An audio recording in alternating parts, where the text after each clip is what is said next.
नमस्कार, उत्तराखंड एक्सप्रेस में आप सभी का स्वागत है। मैं हूं नीलू। करते हैं खबरों की शुरुआत। तो भगवान बद्री विशाल के अब कपाट खुल गए हैं। विश्व प्रसिद्ध भगवान बद्री विशाल के कपाट खुले। पूजा अर्चना के बाद बद्री विशाल के कपाट खोल दिए गए। करीब सुबह 4:15 बजे मंदिर के कपाट खुले। खुलने के बाद अखंड ज्योति के दर्शन हुए। मंदिर से जुड़े तीर्थ पुरोहित इसमें शामिल हुए। कोविड नियमों के तहत बद्रीनाथ के कपाट को खोला गया और फूलों से जिस तरह से केदारनाथ धाम को सजाया गया था उसी तरह से बद्रीनाथ धाम को भी सजाया गया। तस्वीरें सुबह की आप देख रहे हैं कि किस तरह से कोविड नियमों के साथ आज बद्री विशाल के कपाट भी खोल दिए गए। सुबह ब्रह्म मुहूर्त में 4:15 बजे बद्री विशाल के कपाट खोले गए। कुछ पंडा पुरोहितों की अगुवाई में बद्री विशाल के कपाट खुल गए हैं।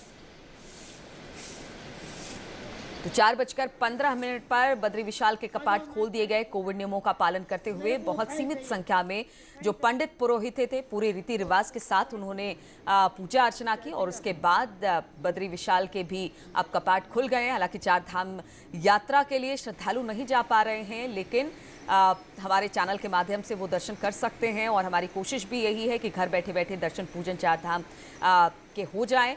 और आज सुबह ब्रह्म मुहूर्त में 4:15 बजे बद्री विशाल के कपाट भी खोल दिए गए हैं। कोविड नियमों के तहत बद्री विशाल के कपाट खोले गए। बहुत कम संख्या में वहां पर पंडित पुरोहित मौजूद थे और उन्होंने पूरे विधि विधान के साथ पूजा अर्चना के साथ ही बद्री विशाल के कपाट खोले। तो कपाट खुलने के बाद ही अखंड ज्योति के दर्शन हुए और इसे अखंड ज्योति के दर्शन के लिए तमाम श्रद्धालु यहाँ पर पहुंचे हैं। तो चार धाम यात्रा की जहाँ तक बात की जाए तो पिछले साल भी कोविड के कारण ही चार धाम यात्रा नहीं हो पाई थी और इस वक्त तो उत्तराखंड के हालात और ख़राब है और इसको देखते हुए इस बार भी जो चार धाम की यात्रा है वो आम लोगों के लिए स्थगित की गई है। लेकिन अपनी परंपरा को निभाते हुए चारों धाम के कपाट खोल दिए गए हैं और हम आपको बता दें कि आज बद्री विशाल के कपाट भी खुले। 4:15 बजे सुबह यानी ब्रह्म मुहूर्त में पूरे विधि विधान के साथ बद्री विशाल के कपाट खुल गए।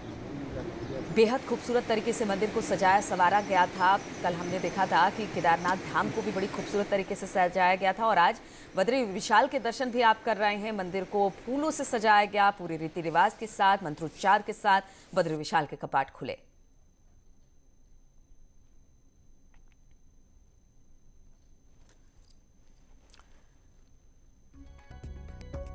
तो तस्वीरें हम आपको दिखा रहे हैं बद्रीनाथ धाम की। आज सुबह 4:15 बजे आप देख सकते हैं कितनी खूबसूरत तस्वीरें थी। सुबह सुबह की यह तस्वीर है जब मंदिर में पूजा पाठ का दौर शुरू हुआ और 4:15 बजे के आसपास बद्री विशाल के कपाट खोल दिए गए। और उत्तराखंड में कुछ नए प्रतिबंधों के साथ कोविड कर्फ्यू 25 मई तक बढ़ा दिया गया है। सीएम तीरथ की अध्यक्षता में बैठक हुई है और यह फैसला लिया गया। नए प्रतिबंधों के तहत 21 मई को सुबह 7 बजे से 10 बजे तक राशन की दुकानें खुली रहेंगी। बैंक भी अब सुबह 10 बजे से 2 बजे तक खुले रहेंगे। वहीं दूसरे राज्यों में आने वाले अब टेस्ट रिपोर्ट जरूरी नहीं है। अब केवल स्मार्ट सिटी पोर्टल पर रजिस्ट्रेशन करना होगा। न्यूज 18 लगातार खबर दिखा रहा है कि बाहर से आने वाले उत्तराखंड वासियों को RT-PCR रिपोर्ट की वजह से दिक्कतों का सामना करना पड़ रहा था और यही वजह है कि अब इसकी बाध्यता को खत्म कर दिया गया है।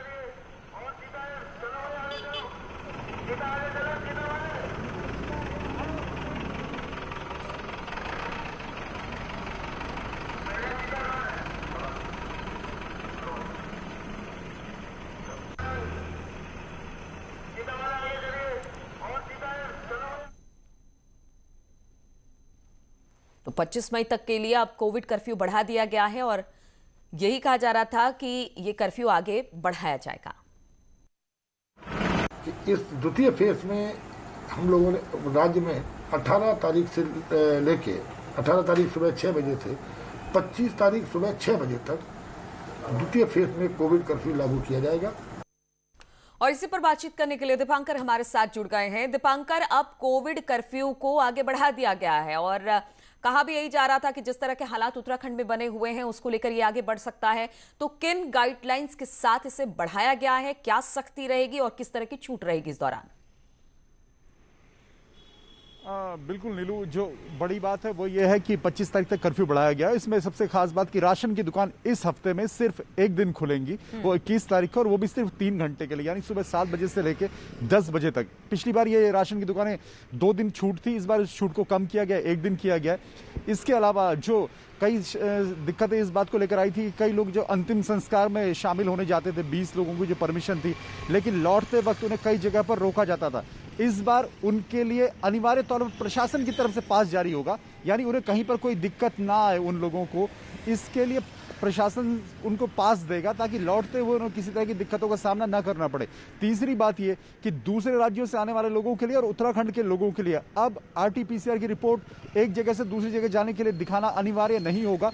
खुद न्यूज़ 18 ने इस मुद्दे को उठाया था, क्योंकि उत्तराखंड के तमाम डिस्ट्रिक्ट्स के बीच ऐसी स्थितियां हैं कि आपको उत्तर प्रदेश से होकर जाना पड़ता है, और जब आप यूपी से होकर जाते हैं तो आपको उत्तराखंड में फिर से एंटर करने के लिए अपनी RT-PCR रिपोर्ट दिखानी होती है। इसको लेकर तमाम सवाल भी खड़े हुए थे, लेकिन इस बार न्यूज़ 18 ने जो मुद्दा उठाया था उसको सरकार ने गंभीरता से लिया है और अब इस बाध्यता को खत्म किया गया नीलू। तो अब सरकार को उम्मीद इस बात की है कि 25 तारीख तक जो कर्फ्यू लगाया गया है, इससे कहीं ना कहीं आंकड़ों में कमी देखने को मिलेगी। लेकिन एक रिपोर्ट यह भी है कि कहीं ना कहीं टेस्टिंग भी इस लेवल पर नहीं हो पाई जिस लेवल पर होनी चाहिए थी। तो अब देखते हैं कि 7 दिन के बाद क्या सचमुच में जिस तरह की स्थितियां हैं उसमें कहीं कोई अंतर देखने को मिलता है। यही है कि जो कोरोना की जो संख्या है उसमें थोड़ी सी कमी लाई जाए। ठीक है, थोड़ी सी कमी जरूर हो रही है, लेकिन हालात अब भी बेहतर नहीं है। ऐसे में बहुत जरूरी है कि लॉकडाउन तो आप करें, लेकिन उसका सख्ती से पालन भी कराएं, और जो कोरोना मरीज है उनको चिन्हित भी करे, उनकी टेस्टिंग को बढ़ाया जाए। तो इन सब दिशा में किस तरह से सरकार आगे कदम बढ़ा रही है?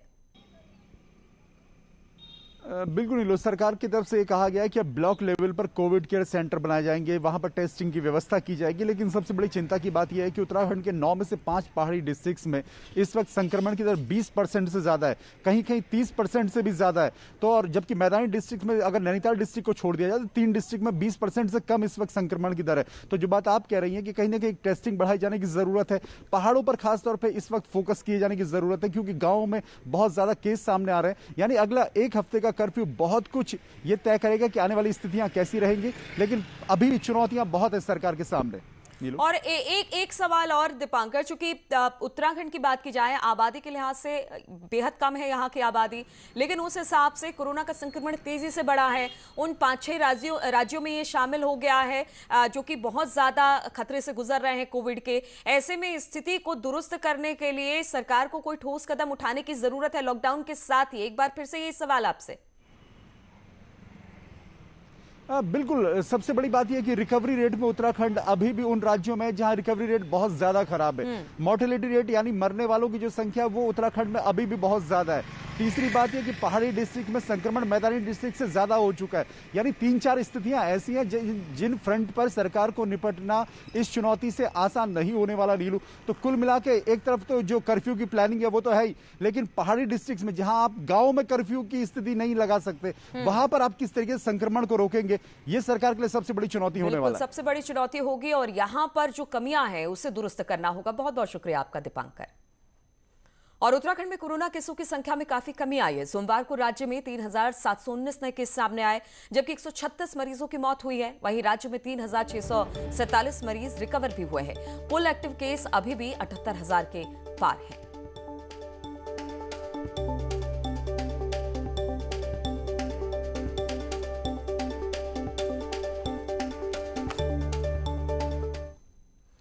और कोविड को लेकर आज प्रधानमंत्री नरेंद्र मोदी देश के अलग अलग जिलों का हालचाल जानेंगे, और इसी कड़ी में कल मुख्य सचिव ओम प्रकाश और देहरादून जिले के डीएम आशीष कुमार श्रीवास्तव भी वीडियो कॉन्फ्रेंसिंग से आज प्रधानमंत्री से जुड़ने वाले हैं। देखिए, पूरे डिस्ट्रिक्ट में अलग अलग जगहों पर जो हमारा ऋषिकेश, तो आज देश के कई जिलों का हालचाल प्रधानमंत्री मोदी जानने वाले हैं, और इसी में मुख्य सचिव ओम प्रकाश भी जुड़ेंगे, डीएम भी देहरादून के इस दौरान जुड़ेंगे। क्योंकि अगर उत्तराखंड की स्थिति की बात की जाए तो बहुत बेहतर स्थिति कोविड को लेकर यहां पर नहीं है। जो पहाड़ी इलाके हैं वहां पर सबसे ज्यादा दिक्कत आ रही है, वहां पर संक्रमण भी लगातार बढ़ा, और ऐसे में चुनौतियां सरकार के सामने सबसे ज्यादा है। इसलिए हाल चाल आज प्रधानमंत्री जानेंगे, तो डीएम और मुख्य सचिव को इन तमाम बातों की जानकारी देनी होगी कि क्या कुछ कोविड को लेकर उत्तराखंड में किया जा रहा है। और रुद्रप्रयाग स्वास्थ्य विभाग का अजब कारनामा सामने आया है। यहाँ के बामसू गांव में बिना कोई टेस्ट किए 13 ग्रामीणों को कोरोना संक्रमित बता दिया गया, जिसके बाद गांव को एसडीएम ने कंटेनमेंट जोन में तब्दील कर दिया। बेवजह कंटेनमेंट जोन घोषित होने से गांव के लोगों में दहशत का माहौल है। वहीं अब इस मामले में ग्राम प्रधान ने डीएम को एक चिट्ठी लिखी है।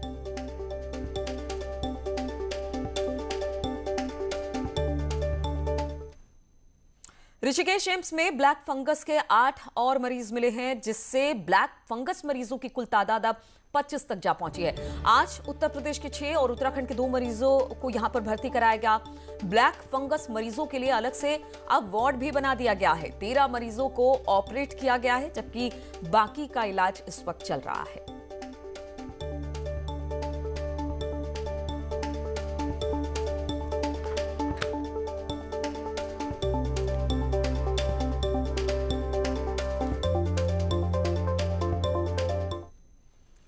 तो कोरोना संक्रमण के बाद मरीजों में तेजी से ब्लैक फंगस के मरीज बढ़ते जा रहे हैं। ऋषिकेश एम्स में ब्लैक फंगस के चलते एक मरीज की मौत हो गई, जबकि 19 मरीजों का इलाज चल रहा है। लगातार बढ़ते मामलों को देखते हुए एम्स के निदेशक ने 15 सदस्य टीम का गठन किया है, जो इस नई बीमारी के उपचार पर नजर बनाए हुए हैं।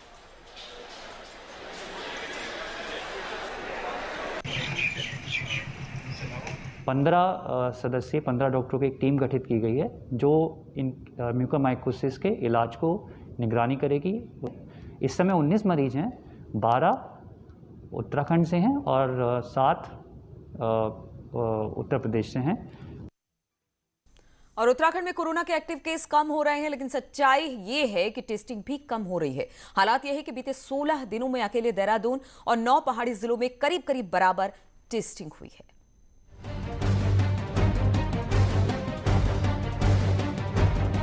उत्तराखंड में क्या वाकई कोरोना के मामलों में कमी आ रही है या फिर टेस्टिंग ही कम की जा रही है?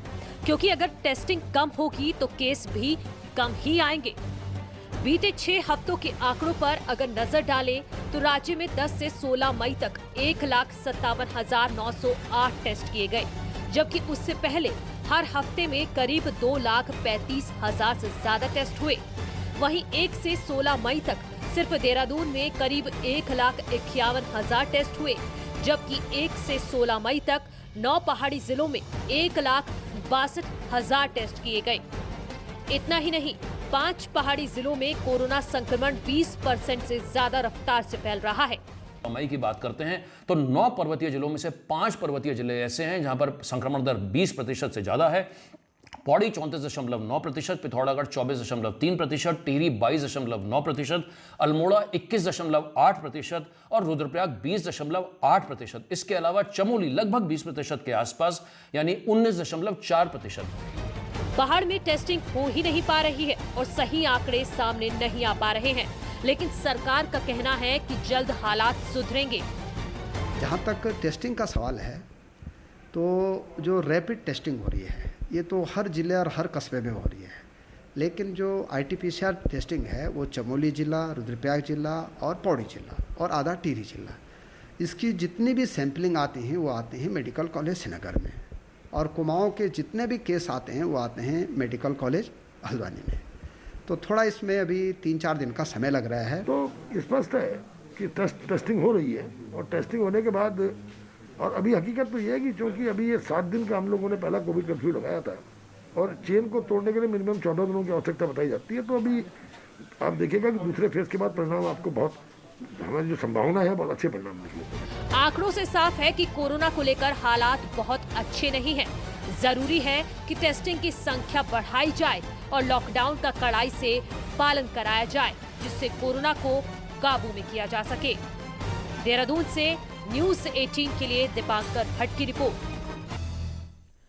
प्रसिद्ध डांसर, नृत्य निर्देशक एवं हास्य कलाकार राघव जुयाल कोरोना संक्रमण के बढ़ते मामलों के बीच उत्तराखंड की मदद को आगे आए हैं। पौड़ी जिले के रहने वाले राघव जुयाल ने बड़ी बड़ी कंपनियों से उत्तराखंड की मदद की अपील की है। साथ में उसके एवज में उनके ब्रांड्स का फ्री में प्रमोशन करने की बात भी कही है। इसके साथ ही उन्होंने 20 ऑक्सीजन सिलेंडर और कुछ ऑक्सीजन कंसंट्रेटर पौड़ी भिजवाए हैं, जिन्हें जिला प्रशासन ने ग्रामीण क्षेत्रों में भिजवाया है। जो भी कंपनीज हैं मैं उनका प्रमोशन फ्री में करूंगा, लेकिन शर्त यह है कि उन्हें उत्तराखंड को एड करना होगा। कोई भी एड भेजनी होगी उन्हें, वो लोग सिलेंडर्स भेज सकते हैं, कॉन्सेंट्रेटर्स भेज सकते हैं, वो लोग फ्लो मीटर्स भेज सकते हैं। इसमें 20 जो है ऑक्सीजन सिलेंडर्स जो बड़े आकार के हैं वो शामिल है। इसके अलावा कुछ और भी उपकरण उन्होंने उपलब्ध कराया हुआ है। समस्त उपकरणों को हम जो हमारे ग्रामीण क्षेत्र में थलीसैन है, बिरोखाल है, वहाँ पर हम लोग इन उपकरणों को पहुँचा रहे हैं ताकि वहाँ पे ग्रामीण व्यक्तियों को CHC के माध्यम से और PHC के माध्यम से इलाज की उत्तम सुविधा वहाँ पे प्राप्त हो सके। और यदि किसी की मदद करने की भावना हो तो शारीरिक विकलांगता भी आड़े नहीं आती। पौड़ी में छोटी सी दुकान चलाने वाले दिव्यांग कांता प्रसाद लोगों की मदद कर रहे हैं। विपरीत परिस्थितियों के बावजूद वो लोगों की मदद कर रहे हैं। पुलिस द्वारा जरूरतमंदों के लिए चलाई जा रही कम्युनिटी बास्केट योजना में भी कांता प्रसाद सहयोग कर रहे हैं। मैं यही चाहता हूं कि इस महामारी के दौर में हम लोग सब आगे आएं और सबका सहयोग करें। कई लोग ऐसे हैं कि जो आज की डेट पे खाने कमाने से बहुत परेशान हैं और मतलब हर आदमी अगर ऐसे प्रयास करेगा तो सभी के लिए कोई हमारे मतलब हुए आदमी भूखा या हुए से नहीं रह सकता है ना। अगर जब हम सब कर सकते हैं तो आप लोग भी सभी आगे आए और इस मुहिम को आगे बढ़ाए।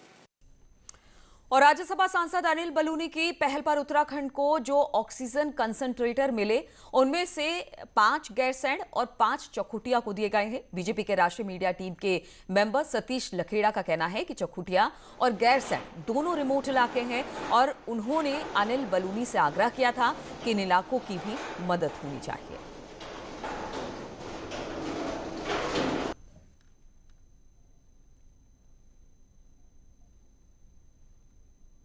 हमारे क्षेत्र के श्री सतीश लखेड़ा राष्ट्रीय मीडिया टीम में सदस्य हैं और उनके द्वारा प्रयास करके माननीय अनिल बलूनी के से गैरसैंण सामुदायिक स्वास्थ्य केंद्र के लिए, कर्णप्रयाग उप जिला चिकित्सालय के लिए, चौखुटिया सामुदायिक स्वास्थ्य केंद्र के लिए, रानीखेत सामुदायिक स्वास्थ्य केंद्र के लिए ये ऑक्सीजन उपकरण उपलब्ध कराए गए हैं। और काशीपुर में कोरोना कर्फ्यू और लॉकडाउन के बाद मरीजों की संख्या में गिरावट दर्ज की गई है। स्वास्थ्य विभाग के आंकड़ों के अनुसार पिछले 1 हफ्ते में गिरावट दर्ज हुई। कड़ाई से लॉकडाउन का पालन होने की वजह से मरीजों की संख्या कम हुई है। साथ ही जो कोरोना पॉजिटिव मरीज भर्ती हुए थे उनमें से भी ज्यादातर मरीज अब ठीक हो चुके हैं। इससे रिकवरी के आंकड़े भी अब बेहतर हुए हैं। काशीपुर की बात है, पहले से पिछले 1 हफ्ते से हमारे काशीपुर में कोविड के केसेस में काफ़ी गिरावट आई है और इसका सभी श्रेय लॉकडाउन को जाता है। और जिस तरीके से हमारी पुलिस टीम इतना अच्छा कार्य कर रही है कि वो दिन रात एकजुट होकर हर जगह पे पूरा चेकिंग अभियान चला रही है, समय समय पे सबको देख रही है कि मास्क का पूरा प्रयोग कर रहे हैं, सोशल डिस्टेंसिंग मेंटेन कर रही है। और उत्तराखंड में आज और कल भारी बारिश और तूफान का अलर्ट जारी किया गया है। राज्य के 8 जिलों में ये अलर्ट हुआ है। राज्य आपदा प्राधिकरण ने एजेंसियों को अलर्ट कर कहा है कि देहरादून, नैनीताल, चमोली, उत्तरकाशी, रुद्रप्रयाग, पिथौरागढ़, टिहरी, बागेश्वर जिलों में मौसम खराब हो सकता है।